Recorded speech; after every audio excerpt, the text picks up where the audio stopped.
ಕನ್ನಡ ಜಾಣಜಾಣಿಯರ ನಮಸ್ಕಾರ.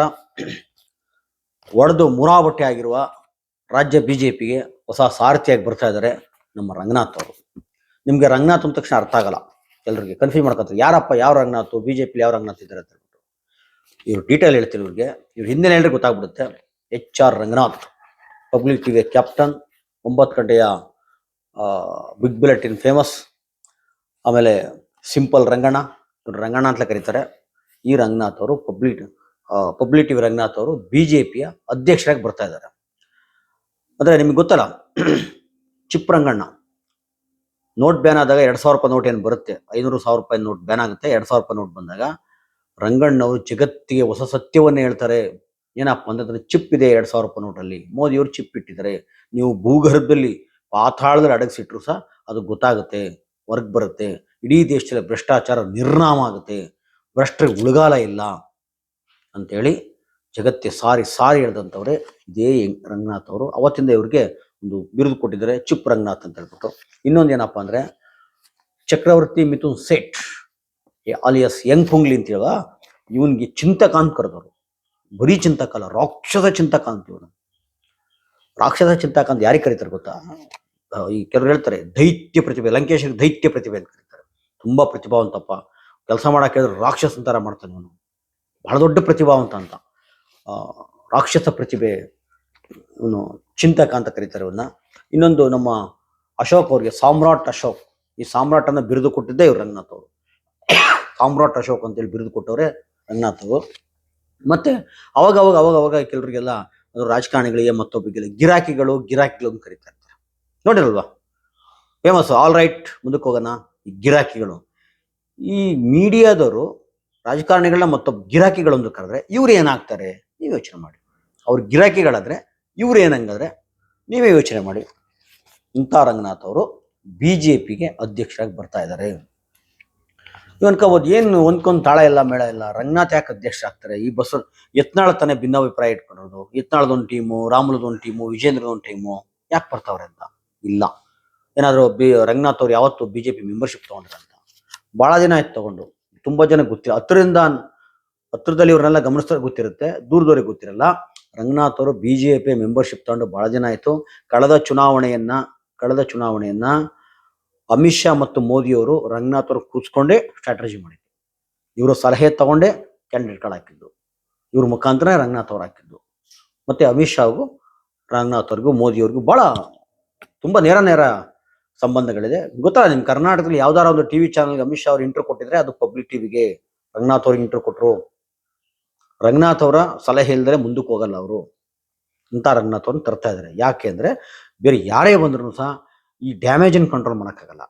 ಇನ್ನೊಂದು ಪ್ರಶ್ನೆ ಹುಟ್ಟಿತ್ತಿಲ್ಲಿ, ಈ ಡ್ಯಾಮೇಜ್ ಇವತ್ತಾಗ್ಲಿಕ್ಕೆ, ಯತ್ನಾಳ್ ಇಷ್ಟೆಲ್ಲ ಮಾತಾಡ್ಲಿಕ್ಕೆ ಹಿಂದೆ ಇರ್ತಕ್ಕಂಥ ಶಕ್ತಿ ಯಾವುದು? ತುಂಬಾ ಜನ ಅನ್ಕೋತಾರೆ BL ಸಂತೋಷ್ ಅಂತ. BL ಸಂತೋಷ್ ಅದು ನಿಜ, ಆದ್ರೆ BL ಸಂತೋಷರ ಕುಲಬಾಂಧವರಾದಂತ ರಂಗನಾಥ್ ಅವರು ಇದ್ದಾರೆ. ಹಿಂದೆ ಗೊತ್ತಲ್ಲ ನಿಮ್ಗೆ, ಯಡಿಯೂರಪ್ಪನ ವಿರುದ್ಧ ಈಶ್ವರಪ್ಪನವರು ಇದು ಕಟ್ಟಿದ್ರು, ಏನು ರಾಯಣ್ಣ ಬ್ರಿಗೇಡ್ ಅಂತ ಕಟ್ಟಿದ್ರು. ದೊಡ್ಡ ಸಂಚಲನ ಮೂಡಿಸ್ತಾ ಇತ್ತು. ಅದರಿಂದ ಇದ್ರು ಯಾರನ್ನು ಗೊತ್ತು. ಬಿಜೆಪಿಯಲ್ಲಿ ಯಾರು ಕೈ ಕುಯ್ಯನಂಗಿಲ್ಲ, ಯಾವ ಭಿನ್ನಾಭಿಪ್ರಾಯ ಮತ್ತೊಂದು ಏನು ಮಾತಾಡಂಗಿಲ್ಲ. ಆದ್ರೂ ಇಷ್ಟು ದೊಡ್ಡ ಮಟ್ಟ ಮಾತಾಡ್ತಾವ್ರೆ. ರಾಯಣ್ಣ ಬ್ರಿಗೇಡ್ ಕಟ್ಟಿ ಆಯ್ತು, ಕೊನೆಗೆ ಅವ್ರಿಗೇನೋ ಒಂದು ಇತ್ತು. ಅದಾದ್ಮೇಲೆ ರಾಯಣ್ಣನೂ ಇಲ್ಲ, ಬ್ರಿಗೇಡು ಇಲ್ಲ, ಸ್ವತಃ ಈಶ್ವರಪ್ಪನವರೇ ಬಿಜೆಪಿ ಇಲ್ಲ, ಹೊಂಟೋದ್ರು. ಮತ್ತೆ ಈಶ್ವರಪ್ಪನವರೇ ಬಿಜೆಪಿ ಇಲ್ಲ. ಇವತ್ತು ಯತ್ನಾಳ್ ಅವರು ಯಾವ ಮಟ್ಟಕ್ಕೆ ಭಿನ್ನಾಭಿಪ್ರಾಯ, ಮತ್ತೆ ಯತ್ನಾಳದೊಂದಷ್ಟು ಟೀಮು, ಈ ಕಡೆ ವಿಜೇಂದ್ರ ಟೀಮು ಯಾವ ಹಾದಿ ಬೀದಿ ಕಿತ್ತಾಡ್ತಾವೆ ಅಂದ್ರೆ ನಿಮಗೆ ಗೊತ್ತಲ್ಲ. ಯತ್ನಾಳ್ ಅವರು ವಿಜೇಂದ್ರನ ಮತ್ತೆ ಅವರಪ್ಪ ಯಡಿಯೂರಪ್ಪನವ್ರನ್ನ ವಾಚಾಮಗೋಚರ ಹೋಗಿತ್ತವ್ರೆ. ಯಾವ ಮಟ್ಟದಲ್ಲಿ ಅಂದ್ರೆ, ನೀವು ದಗಾಕೋರು, ಕಳ್ಳರು, ಲೂಟಿ ಹೊಡೆದಿದ್ದಾರೆ ಕರ್ನಾಟಕವನ್ನ. ಸ್ವತಃ ತಮ್ಮದೇ ಪಕ್ಷದವರು, ತಮ್ಮ ಪಕ್ಷದ ಹಿರಿಯ ನಾಯಕ ಯಡಿಯೂರಪ್ಪನವರು, ತಮ್ಮ ಪಕ್ಷದ ಅಧ್ಯಕ್ಷ ವಿಜೇಂದ್ರಗೆ ಯತ್ನಾಳ್ ದಾಳಿ ಮಾಡ್ತಾ ಇರೋದು. ದೊಡ್ಡ ದಗಾಕೋರು. ನೀವೇನ್ರಿ ಮೂಡ ವಿಚಾರದ ಸಿದ್ದರಾಮಯ್ಯ ಹೇಳೋದು? ನೀವೇ ದೊಡ್ಡ ಕಳ್ಳರು, ನೀವೇ ನುಂಗಿದ್ದೀರಾ. ಇಂಥ ಮಾತುಗಳು ಆಡ್ತಾ ಇದ್ರು ಸಹ ಇವತ್ತು ಬಿಜೆಪಿ ಹೈಕಮಾಂಡ್ ಸುಮ್ಮನಿದೆ ಅಂದ್ರೆ ಅದ್ರ ಹಿಂದೆ ಇರ್ತಕ್ಕಂಥ ಪ್ರಬಲವಾದ ತಲೆಗಳು ಇವು, BL ಸಂತೋಷ್ ಮತ್ತು ರಂಗನಾಥ್. ಮತ್ತೆ ರಂಗನಾಥ್ ಅವ್ರನ್ನ ರಾಜ್ಯಸಭೆಗೆ ಕಳ್ಸಕ್ ನೋಡಿ, ಎಷ್ಟೋ ಜನ ಗೊತ್ತಿಲ್ಲ ಇದು. ಬಿಜೆಪಿಯಿಂದ ರಾಜ್ಯಸಭೆಗೆ ಕಳ್ಸಕ್ಕೆ ರಂಗನಾಥೇ ಒಪ್ಪಲಿಲ್ಲ. ನೀವು ಹೇಳ್ಬೋದು ಎಷ್ಟೋ ಜನ ಮೇಲ್ಬಿದ್ದು ಹೋಗ್ತಾರೆ, ರಂಗನಾಥ್ ಅವರು ಒಪ್ಪಿಲ್ಲ ಅಂದ್ರೆ ಇದು ತುಂಬಾ ಮಹತ್ವಾಕಾಂಕ್ಷಿ. ರಾಜ್ಯಸಭೆಗೆ ಹೋಗಿ ಏನ್ ಮಾಡ್ಬೇಕಲ್ಲಿ? ಈಗ ನೋಡ್ತಾ ಇದ್ರಲ್ಲ, ವೀರೇಂದ್ರ ಹೆಗಡೆ, ಸುಧಾಮೂರ್ತಿ, ಈ ಜಗ್ಗೇಶ್ ಇವರೆಲ್ಲ ಹೋಗಿ ಏನ್ ಕಿಶಿತಾವ್ರು ಇವರು. ಜಗ್ಗೇಶ್ ಅಂತೂ ಇಲ್ಲಿ ಕಾಮಿಡಿ ಶೋ ಮಾಡ್ಕೊಂಡು ಕಾಮಿಡಿ ಪೀಸ್ ಹಾಕೋತಿದ್ದಾರೆ. ಇನ್ನ ಸುಧಾಮೂರ್ತಿ ಅಕ್ಕ ಅವರು ಪಾಪ ಅವರು ಫುಟ್ಪಾತ್ ತರ ಕಾಯಿಪಲ್ಯ ತಗೊಳೋದು, ಮತ್ತೆ ಹೋಗಿ ಭಾಷಣ ಮಾಡೋದು, ಸಾಹಿತ್ಯ ಸಮ್ಮೇಳನಕ್ಕೆ ಅಧ್ಯಕ್ಷರಾಗಿ ಹಿಂದ್ಗಡೆ ಹೆಂಗ್ ಮಸಲತ್ ಮಾಡ್ಬೇಕು ಅಂತ ಹೇಳೋದು, ಅದನ್ನ ಈಗ ಮರಾಠಿಲೆಲ್ಲ ಬರೀತಾವ್ರಂತೆ. ಹಂಗಾಗಿ ಅವ್ರು ರಾಜ್ಯಸಭೆಯಲ್ಲಿ ಏನ್ ಮಾಡ್ತಾರೋ ನಿಮಗೆ ಗೊತ್ತಿದೆ. ಇನ್ನೊಬ್ರು ಇವರು ಈ ಮೈಕ್ರೋ ಫೈನಾನ್ಸ್ ಅಲ್ಲಿ ಇಡೀ ಕರ್ನಾಟಕದ ಬಡಬಗ್ಗರ ರಕ್ತ ಹೀರಿ ಕೂತ್ಕೊಂಡು ಇವತ್ತು ಅದು ಗ್ರಾಚಾರ ಕೆಟ್ಟು ತಿರುಗಿ ಬಿದ್ದಿದ್ದಾರೆ ಇವಾಗ. ಈ ಗಾಯಕ್ಕೆ ಮುಲಾಮ್ ಹಚ್ಕೊಳ್ಳೋದೇ ಆಗೋಗಿದೆ ವೀರೇಂದ್ರ ಹೆಗಡೆ ಅವ್ರದ್ದು. ಹಂಗಾಗಿ ನಾನು ಹೊತ್ತೊಳಗೆ ನಂದಾಗದ್ ಬೇಡ ಅಂತೇಳಿ ಅದಕ್ಕಿಂತ ಬಹಳ ಮಹತ್ವಾಕಾಂಕ್ಷಿ ರಂಗನಾಥ್ ಅವರು ಕರ್ನಾಟಕದ ಮುಖ್ಯಮಂತ್ರಿ ಆಗ್ಬೇಕು ಅಂತ ಕಾಯ್ತಾ ಇದ್ದಾರೆ. ಕೆಲವರು ಅನ್ಸುತ್ತೆ ಬಿ ಎಲ್ ಸಂತೋಷ್ ಅಲ್ವಾ ಟವಲ್ ಹಾಕೊಂಡಿರೋದು, ರಂಗನಾಥ್ ಅಲ್ವಲ್ಲ ಯಾಕೆ ಹೇಳ್ತಾ ಇದೀಯ ಅಂತ. ಸಂತೋಷ್ ರೇಂಜ್ ಅವಾಗಿತ್ತು ಮುಖ್ಯಮಂತ್ರಿ, ಇವಾಗ ಪ್ರಧಾನಮಂತ್ರಿ ಹೆಸರಿರೋದವರು. ಪ್ರಧಾನಿ ಚೇರ್ಗೆ ಟವಲ್ ಹಾಕೊಂಡವ್ರೆ. ತಮ್ಮದೇ ಕುಲ ಬಾಂಧವನ್ನ ಇಲ್ಲಿ ಅದೇ ಬೆಲ್ಟ್ ನಂಟು, ಕ್ರಾಸ್ ಬೆಲ್ಟ್ ನಂಟು ಇರುತ್ತಲ್ಲ, ಆ ಕ್ರಾಸ್ ಬೆಲ್ಟ್ ನಂಟಿಂದ ರಂಗನಾಥ್ ಅವರು ಇಲ್ಲಿ ಕರ್ನಾಟಕದ ಮುಖ್ಯಮಂತ್ರಿ ಆಗಲಿ ಕೊಟ್ಟಿದ್ದಾರೆ. ಅದು ಸಂತೋಷ್ ಅವ್ರದೇ ಸಪೋರ್ಟ್ ಇರೋದು. ಈ ಜೋಡೆತ್ತುಗಳೇನೆ ಇವ್ರಿಗೆ ಯತ್ನಾಳ್ಗೆ ಕುಮ್ಮಕ್ ಕೊಟ್ಟು ಬೀದಿಗಿಳಿಸಿರೋದು. ಅದಕ್ಕೋಸ್ಕರನೇ ರಂಗನಾಥ್ ಅವರು ವಿಜಯೇಂದ್ರ ವಿರುದ್ಧ ತಿರುಗಿ ಬಿದ್ದಿರೋದು. ಮನೆ ನೋಡಿರಲ್ಲ ಯಾವ ಮಟ್ಟಕ್ಕೆ ತಿರುಗಿ ಬಿದ್ರು ಅಂದ್ರೆ, ಬಿಜೆಪಿ ಹೆಂಗೆ ಹುಟ್ಟಿತು, ಹೆಂಗೆ ಬೆಳೀತು, ಯಾವ ಶ್ರಮ ಪಟ್ರು. ಅಲ್ಲಿ ಏನು ರಾಮಚಂದ್ರೇಗೌಡರು ಇರ್ಬೋದು, ನಮ್ಮ ಬಿ ಶಿವಪ್ಪನವ್ರ ಹೆಸರು ಹೇಳ್ತಾರೆ, ಎಲ್ಲರ ಹೆಸರು ತರ್ತಾರೆ. ಹೆಂಗ್ ಕಟ್ಟಿದ್ರು, ರೈಲ್ವೆ ಸ್ಟೇಷನ್ ಅಲ್ಲಿ ಒಂದು ಸಣ್ಣ ಆಫೀಸು ಗತಿ ಇರಲಿಲ್ಲ, ಪೆಟ್ರೋಲ್ ಹಾಕರೆ ಯಡಿಯೂರಪ್ಪನ ಕಾರ್ಯ ದಿಕ್ಕಿರಲಿಲ್ಲ, ಇಂಥ ಕಟ್ಟಿದ ಪಾರ್ಟಿ. ಅವ್ರಿಗೆ ನೋವು ತಡ್ಕೊಳಕ್ ಆಯ್ತಾ ಇಲ್ಲ, ವಿಜಯೇಂದ್ರ ಮೇಲೆ ಬಿದ್ರು. ಮತ್ತೆ ವಿಜಯೇಂದ್ರ ಹಿಂದೆ ಇದ್ದಾರಲ್ಲ ಯಾರು, ಮಾಸನ್ ಪ್ರೀತಮ್ ಗೌಡ ಇರ್ಬೋದು, ಮತ್ತೆ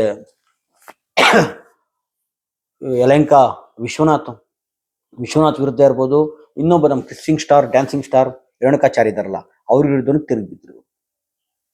ಯಾಕೆ ಅಷ್ಟೊಂದು ಪ್ರೀತಿ?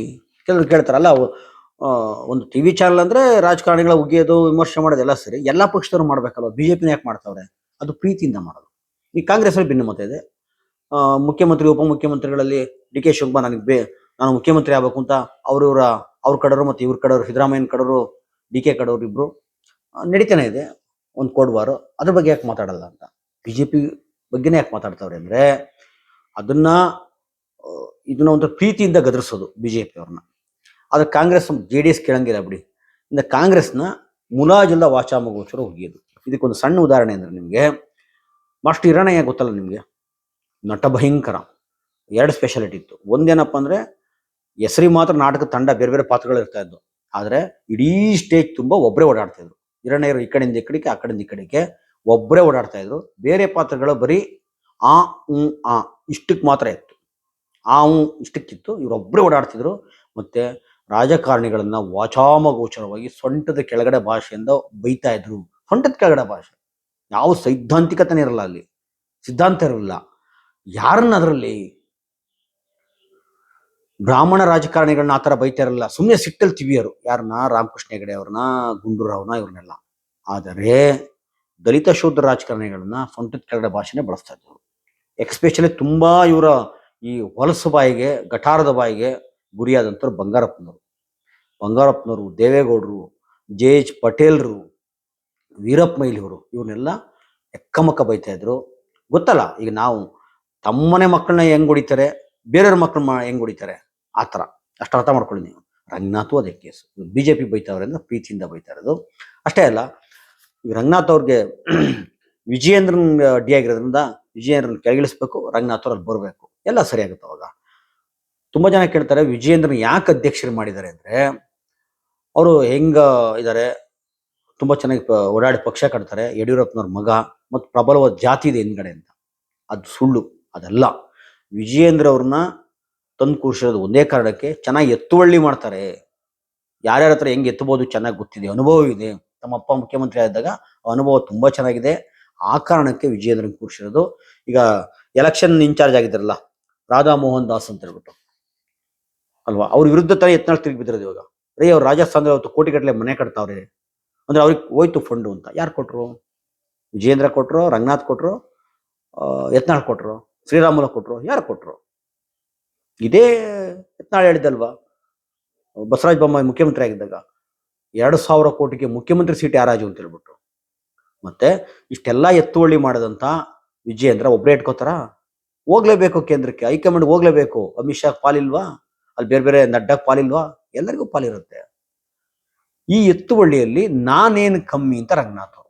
ನನಗೆ ಅದಕ್ಕಿಂತ ಯೋಗ್ಯತೆ ಇದೆ. ಯಾಕೆಂದ್ರೆ ಅವರು ಇಬ್ರು ಕರಿಗೌಡರು ಬಿಳಿಗೌಡರು ಇಬ್ರ ಹತ್ರ ಕಿಚನ್ ಕ್ಯಾಬಿನೆಟ್ ಅಲ್ಲಿ ಇದ್ದರು.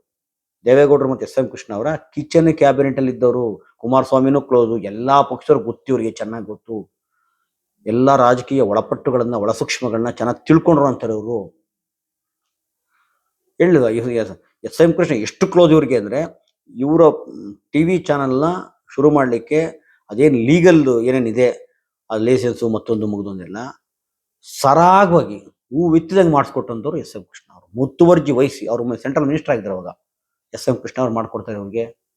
ಆ ಕಾರಣಕ್ಕೆ ಎಲ್ಲಾ ಪಟ್ಟುಗಳು ಗೊತ್ತಿದೆ. ವಿಜಯೇಂದ್ರಗಿಂತ ಎತ್ತುವಳ್ಳಿ ಮಾಡಬಲ್ಲೆ.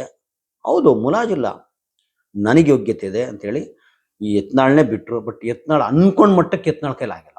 ಯತ್ನಾಳ್ ಕೈಲಿ ಅದಕ್ಕೋಸ್ಕರ ಇವರೇ ಸ್ವತಃ ಫೀಲ್ಡ್ ಇಳಿದು ಮನೆ ವಿಜೇಂದ್ರ ಮೇಲೆ ವಾಚಾಮಗೋಚರವಾಗಿ ಉಗಿತಾ ಇರೋದು, ಮೇಲ್ ಬಿದ್ದಿರೋದು. ಅಂದ್ರೆ ರಂಗನಾಥ್ ಅವರು ಬಿಜೆಪಿ ಘಟಕದ ಅಧ್ಯಕ್ಷರಾದ್ರೆ ಎಲ್ಲ ಭಿನ್ನಮತ ಮತ್ತೊಂದು ಎಲ್ಲ ಮುಗಿದೋಗುತ್ತೆ. ಉಸಿರಾಡಂಗಿಲ್ಲ ಯಾರು, ಎಲ್ಲ ಮುಗಿದೋಗುತ್ತೆ. ಬರೀ ಬಿಜೆಪಿ ಭಿನ್ನಮತ ಅಲ್ಲ, ಬೇರೆ ಪಕ್ಷದ ಲೀಡರ್ಗಳು ಹೇಳ್ದಂಗೆ ಕೇಳ್ತಾರೆ. ಗಪ್ ಚಿಪ್ ಕೈ ಕಟ್ ಬಾಯಿ ಮುಚ್ಚಂದ್ರೆ ಮುಚ್ಕೊಂಡ್ಬಿಡ್ಬೇಕು. ಮತ್ತೆ ಇವರು ಆಪರೇಷನ್ ಕಮಲ ಮಾಡ್ಲಿಕ್ಕೆಲ್ಲ ಕೋಟಿಗಟ್ಟಲೆ ದುಡ್ಡು ಖರ್ಚು ಮಾಡೋದು, ಬೇರೆ ಬೇರೆ ಪಕ್ಷದವ್ರನ್ನ ತರಕ್ಕೆ, ಅಥವಾ ಐಟಿ ಇಡಿ ಬಳಸ್ಕೊಳೋದು, ಇದು ಯಾವುದು ಬೇಡ. ರಂಗನಾಥ್ ಅವ್ರು ಬಂದು ಕೂತ್ಕೊಂಡ್ರೆ ಅಂದ್ರೆ ಮುಗಿದೋಯ್ತು. ಎಲ್ಲರೂ ಬಾಯಿ ಮುಚ್ಕೊಂಡು ಒಳ್ಳೆ ಕಿಂದ್ರಜ್ ಹೋಗಿ ಹಿಂದ್ಗಡೆ ಇಲಿ ಬಂದಂಗೆ ಬರ್ತಾ ಇರ್ತಾರೆ. ಒಂದ್ಸಲ ಇವ್ರನ್ನ ಏನ್ ಹೇಳ್ತಾರೆ, ಇವ್ರ ಬಿಗ್ ಬುಲೆಟಿನ್ನು ಅಥವಾ ಇವ್ರು ಮಾತಾಡೋದ ಒಂದು ವಿಡಿಯೋ ತೋರಿಸಿ ಸಾಕು, ಎಲ್ಲರೂ ಹೇಳ್ದಂಗೆ ಕೇಳ್ತಾರೆ ಎಲ್ಲ ಪಕ್ಷದವರು. ಆ ಕಾರಣಕ್ಕೆ ರಂಗನಾಥ್ ಅವ್ರನ್ನ ಕರ್ನಾಟಕದ ಬಿಜೆಪಿ ಅಧ್ಯಕ್ಷರಾಗಿ ಮಾಡ್ತಾ ಇದ್ದಾರೆ. ಸದ್ಯದಲ್ಲೇ ಮಾಡ್ತಾರೆ ಅಂತ ಹೇಳ್ತಾ ನಾನು ಮಾತು ಮುಗಿಸ್ತೀನಿ. ನಮಸ್ಕಾರ.